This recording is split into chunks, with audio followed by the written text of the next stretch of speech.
سهرة مزيانة برشا ويعطيهم الصحة، فيها برشا تجديد وفيها برشا أفكار باهية. سهرية باهية إن شاء الله ديما متواصلة، إن شاء الله ديما المهدية حافلة. باهي رجعتنا معناها الفلكلور التونسي. تحفونا برشا هايلة، تحفونا على الآخر. والله سهرية تحفونا. بون أنا جيت من صفاقس ونظيفة صفا تعديت صفا السهرية عجبتني. سهرية حلوة يعطيهم الصحة وتبارك الله عليهم ومنظمة ورايضة وأحسن شيء.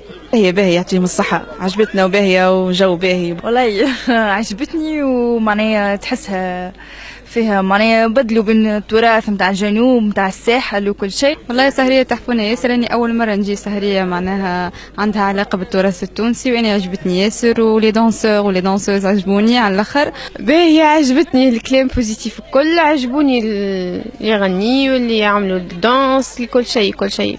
والله السهرية تعدات هايلة، تعدات خفيفة، حاجة باهية وعجبتنا خلق العادة، خصوصا احنا جينا من صفاقس فرحانين برشا بالزيارة هذه بصراحة. الليلة هي ليلة الافتتاح 25 جويلية هو العيد الجمهورية. افتتحناه بالفرقة الوطنية للفنون الشعبية بقيادة شي شكري.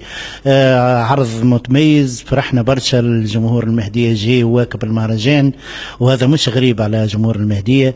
الجمهور اللي ساهم في تطوير مهرجان المهدية، وإن شاء الله من سنة لسنة أحسن وخير.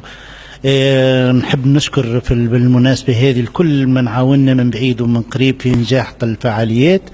ولاية المهدية، وزارة الثقافة، المندوبية الجهوية للثقافة، الهيئة اللي خدمت معنا لمدة 3 سنوات، كل المجموعة اللي تخدم معنا من قريب ومن بعيد. والله الفرقة الوطنية للفنون الشعبية معناها تأسست في بداية الستينات، وهي تعنى بالتراث وجمع الموروث التراثي التونسي. فرقة مرجعية لوزارة الشؤون الثقافية، لها عديد المشاركات بالداخل والخارج. الخزينة الفنية للفرقة تحتوي على قرابة 100 لوحة فنية.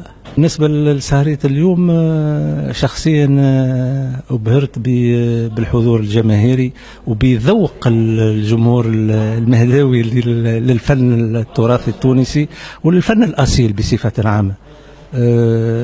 شكرا على هذه الاستضافة والمشاركة الفرقة الوطنية للفنون الشعبية في مهرجان ليالي المهدية.